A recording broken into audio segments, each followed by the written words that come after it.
भाई धर्मेंद्र तिवारी जी, मंच के संचालक और जनता दल जिला के अध्यक्ष श्री मिथिलेश यादव जी,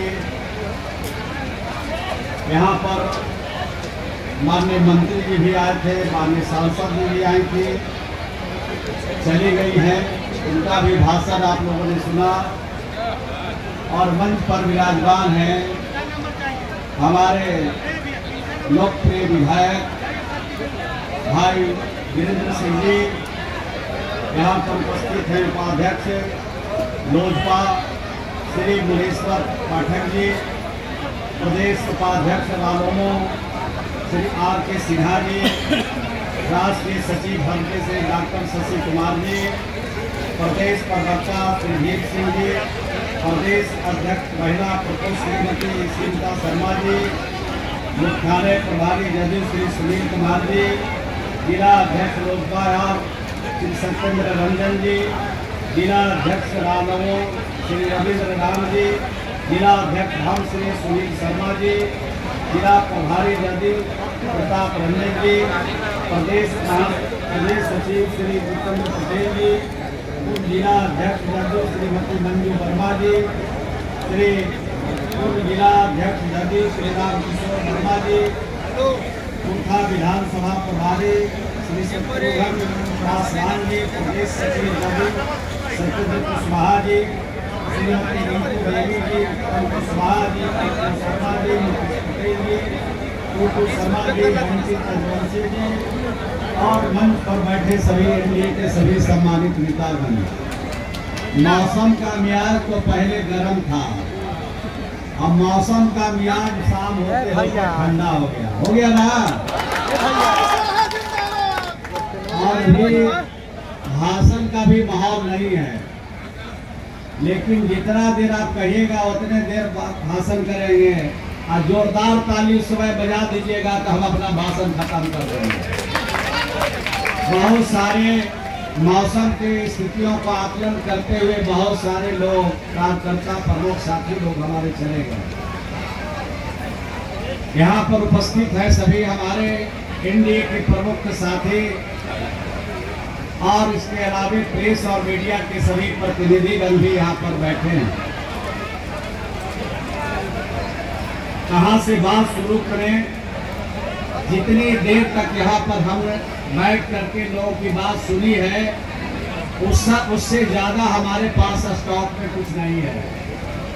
सभी नेताओं ने बिहार की सरकार और दिल्ली की सरकार के कामों की पूरी चर्चा यहाँ पर किया है।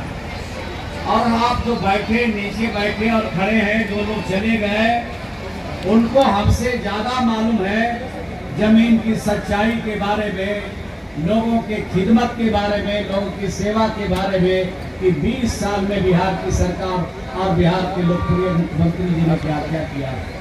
हम एक बात सिर्फ कहना आपसे चाहते हैं कि 2005 के पहले और 2025 के बाद का एक बार जरा समीक्षा कर लीजिए। यहाँ पर जो उत्तम कुशवाहा जी का जो बोर्ड लेके खड़े हैं, ये 20 साल 25 साल के नौजवान हैं। उनको जरूर इस बात की जानकारी करनी चाहिए कि 2005 से पहले का बिहार कैसा था और 2005 के बाद का बिहार कैसा। जरूर पूछिएगा अपने माता पिता से जो युवा है, जिनकी उम्र 20 साल है, 25 साल। जब आप पूछिएगा तब पता चलेगा कि किंजर में अगर मोबाइल चार्ज करने की आवश्यकता पड़ती होगी तो या तो जहानाबाद जनरेटर वाला दुकान में जाना पड़ता होगा और नहीं तो अरवल के जो जनरेटर वाला दुकान है उसमें जाना पड़ता है। आज क्या हालत है बिहार की? आज बिहार की क्या हालत है? हर क्षेत्रों में हमने सुधार किया। बिहार में जब पहली बार बिहार के मुख्यमंत्री बने नीतीश कुमार जी, तो शिक्षा की समीक्षा किया उन्होंने, ज्ञान के क्षेत्र के समीक्षा किया, तो देखा कि बिहार के 35 लाख बच्चे स्कूल गए ही नहीं थे। ये कौन बच्चे थे? ये गांव के गरीब लोग के बच्चे थे। गांव के दलित समाज के बच्चे थे, अति पिछड़ा समाज के बच्चे थे, गांव के किसान और मजदूर के बच्चे थे, एक गरीब समाज के बच्चे स्कूल गए ही नहीं थे। नीतीश कुमार जी ने फैसला किया कि इन बच्चों को हमें स्कूल पहुंचाना है। राज्य में 23,000 नए विद्यालय की स्थापना किया और इन 30,000 बच्चों को स्कूल में पहुंचाने का काम किया। बिना ज्ञान का दुनिया में कुछ भी नहीं है। जो ज्ञानी आदमी है दुनिया में अपना भी पेट पालता है, परिवार को भी चलाता है, समाज में भी सर उठा के चलता है और दुनिया के कंपटीशन के मार्केट में बराबरी पर खड़ा होने के लिए जो चुनौती है उसका भी सामना हमारा बिहार का नौजवान करता है, हमारा बिहार का पढ़ा लिखा लोग करता है। हम इन चीजों के बारे में नीतीश कुमार जी ने कहा कि कहां से ज्ञान के क्षेत्र को बढ़ाया। बिहार के हर घर में सरकार का साधन और सुविधा जा रहा है। कोई बिरादरी नहीं है, कोई मजहब नहीं है, कोई परिवार नहीं है, कोई घर नहीं है जो सरकार की सुविधाओं से वंचित है। जो लोग हमारे एनडीए के झंडा लुढ़ाने के लिए, एनडीए के झंडा को बुलंद करने वाले हैं, उनके घर में भी सरकार का सुविधा, सरकार का साधन। आज जो लोग हम लोग के झंडा को झुकाने में लगे हैं, जो लोग हम लोग को वोट में हराने के लिए काम करते हैं, उनके घर में भी साधन और सुविधा जा रहा है। ऐसी सरकार नहीं होती है। हमने तो सबके लिए काम किया। हमने बच्चों को अगर पोशाक का पैसा दिया तो हम जाति और धर्म ने चिन्ह करके नहीं दिया। हमने बच्चों को अगर किताब का पैसा दिया, बच्चों को छात्रवृत्ति दिया, हमने किसी की जात और बिरादरी नहीं चिन्हा। हमने यह नहीं देखा कि खोरधा में हमारे एनडीए को कौन वोट देता है और हमारे खिलाफ में कौन वोट देता है, ये भी हम पहचान नहीं किया। हमने सबके लिए काम किया और भी जो बचा काम है उस काम को कर रहे हैं, करते हुए बिहार को आगे बढ़ाने का काम कर रहे हैं। एक योजना बिहार में हमने 2008 में शुरू किया, उसका नाम है बालिका साइकिल योजना। हमने बिहार में शुरू किया था। उन दिनों बिहार में हम लड़कों को साइकिल योजना का लाभ नहीं देते थे। 2008 में उस समय बिहार के नवम क्लास में पढ़ने वाली बेटियों की कितनी संख्या थी? उस समय बिहार में पढ़ने वाले बेटियों की संख्या मात्र 1,70,000 थी। सोच लीजिए, 1,70,000 बेटियां हमारी पढ़ती थी 2008 में नवम क्लास में। आज हमारी बेटियां का लाइन लग गया, घर से स्कूल जाती है, स्कूल से घर आती है। 2010 में भी लड़कों को शुरू किया इस योजना का लाभ।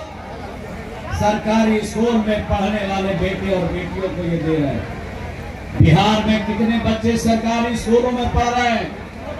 बिहार में 1,77,00,000 बच्चे आज हमारे 1 क्लास से लेके 8 क्लास में हमारे बच्चे पढ़ते हैं। कितने?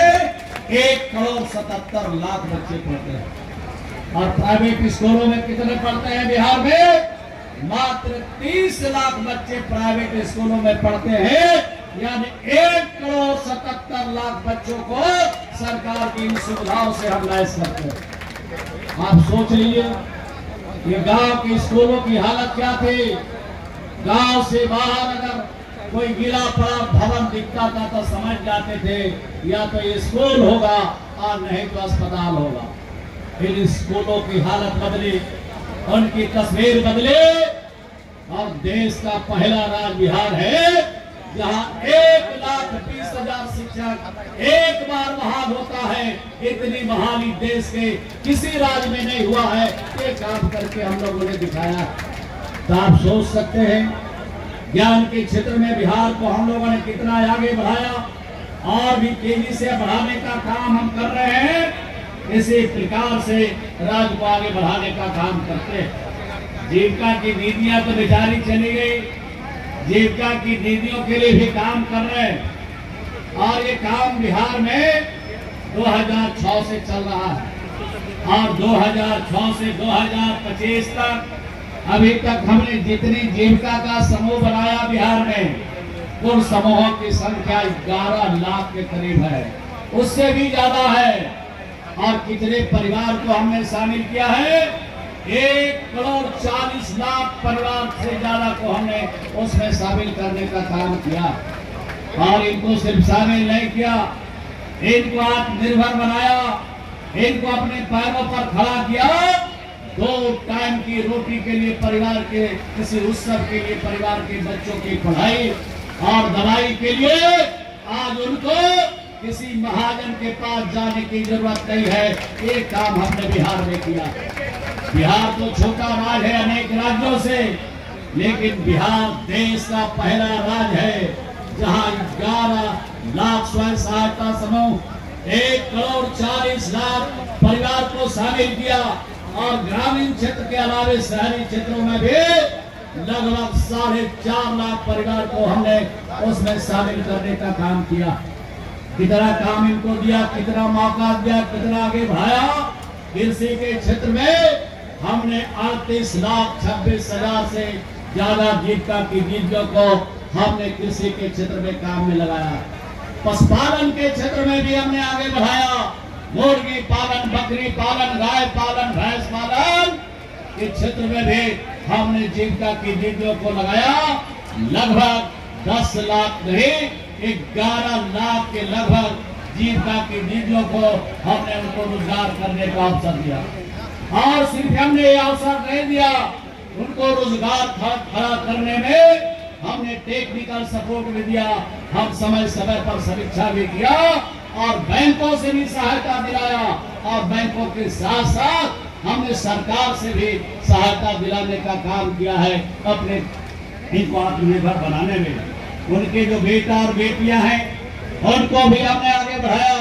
उनको भी लगभग 4 लाख से ज्यादा उनकी बेटे और बेटियों को प्राइवेट सेक्टर में हमने उनको नौकरी दिया। इसी प्रकार से हमने हमारे जो जीविका की दीदियां है उनके लिए एक और काम बड़ा किया। हमारे देश के प्रधानमंत्री आदरणीय नरेंद्र मोदी जी कहा, देश भर के सब लोगों को, हर परिवार को, हर व्यक्ति को 5 किलो राशन मिलेगा जिसके पास राशन कार्ड होगा। लेकिन बहुत सारी हमारी जीविका की दीदियों के पास राशन कार्ड नहीं था। उनको हमने राशन कार्ड स्पेशल ड्राइव करके हमने बनाया। 1,74,000 से ज्यादा राज्य में हमारे जीविका की दीदियों के पास राशन कार्ड नहीं था। उनको राशन कार्ड बना करके प्रधानमंत्री जी के अनाज की योजना से उनको भी अनुसारित करने का हमने काम किया। तो आप सोच सकते हैं जीविका यही नहीं है। जीविका की दीदियां ऐसे ही झोला लेके घूमती नहीं है, वो काम करती है अपने लिए, अपने परिवार के लिए, समाज और अपने इलाके और अपने राज्य और देश के लिए योगदान है उनका काम करने में। इसी प्रकार से आपको मैं बताना चाहता हूँ कि उनको और भी रोजगार के क्षेत्र में हमने बढ़ाया। ये देश का पहला राज्य बिहार है जहाँ सतत जीविकोपार्जन योजनाएं चलाते हैं। देश के बाहर किसी दूसरे राज्य में नहीं है। ये सतत जीविकोपार्जन योजना क्या है? इसमें हमने 2,01,000 हम अपनी महिलाओं को चिन्हित किया।